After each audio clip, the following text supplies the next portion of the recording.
لوگوں کے اندر یہی تو کمی ہے آج کل کہ کسی بات کو گہرائی کے ساتھ سوچتے نہیں ہیں، اچھی طرح سمجھتے نہیں ہیں، کسی سے ذرا توجہ سے سنتے نہیں ہیں کہ اگلا بندہ بات کہنا کیا چاہتا ہے۔ جیسے ہمارے اوپر اعتراض ہوتا ہے کہ یہ لوگ حضرت امام اعظم ابو حنیفہ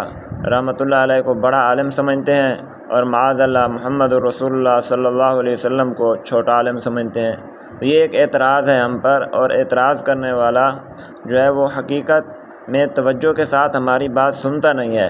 ہم جو امام اعظم ابو حنیفہ رحمۃ اللہ علیہ کو بڑا عالم سمجھتے ہیں یا کہتے ہیں، تو وہ ان کے وقت کے اعتبار سے کہتے ہیں کہ اپنے وقت کے وہ بڑے عالم ہیں،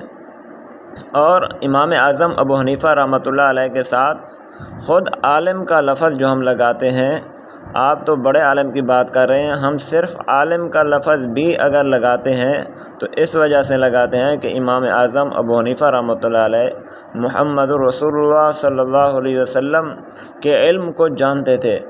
حضرت محمد مصطفیٰ صلی اللہ علیہ وسلم کے علم پر انہوں نے کام کیا، اس کو یاد کیا، آپ کی حدیث کو یاد کیا، آپ نے جو مسائل بتلائے ان کو یاد کیا، پھر اس علم کو آگے منتقل کیا، علمی تحقیقی کام کیا۔ تو ہم تو حضرت امام اعظم ابو حنیفہ کو جو عالم کہتے ہیں وہ حضرت محمد مصطفیٰ صلی اللہ علیہ وسلم کی وجہ سے کہتے ہیں کہ وہ ان کے علم کو جانتے تھے، ان کو علم کو پھیلاتے تھے۔ تو جو بڑا عالم کہتے ہیں، اس کا یہ مطلب نہیں کہ وہ حضرت محمد مصطفیٰ صلی اللہ علیہ وسلم سے بڑے عالم ہیں،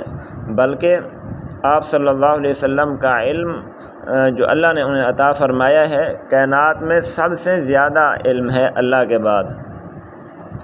تو اس کی مثال ایسے ہی ہے جیسے آج کل کوئی ہم سے پوچھے کہ موجودہ دور میں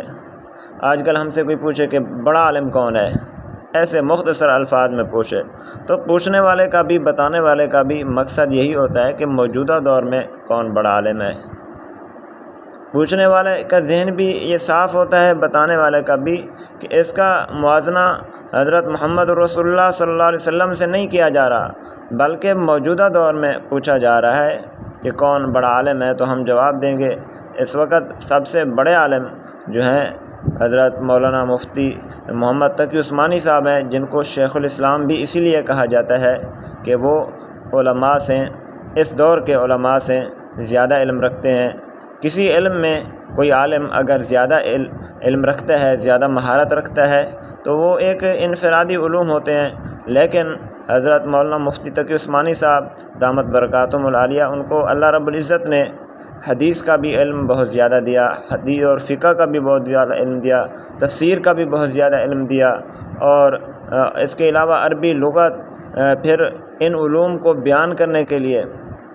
ان علوم کو لکھنے کے لیے ان کو اللہ رب العزت نے لکھنے کا فن بھی دیا۔ وہ عربی زبان میں بھی ان علوم کو لکھ بھی سکتے ہیں، بول بھی سکتے ہیں، سمجھا بھی سکتے ہیں۔ وہ انگریزی زبان میں بھی ان علوم کو لکھ بھی سکتے ہیں، بتا بھی سکتے ہیں، سمجھا بھی سکتے ہیں، اور ان علوم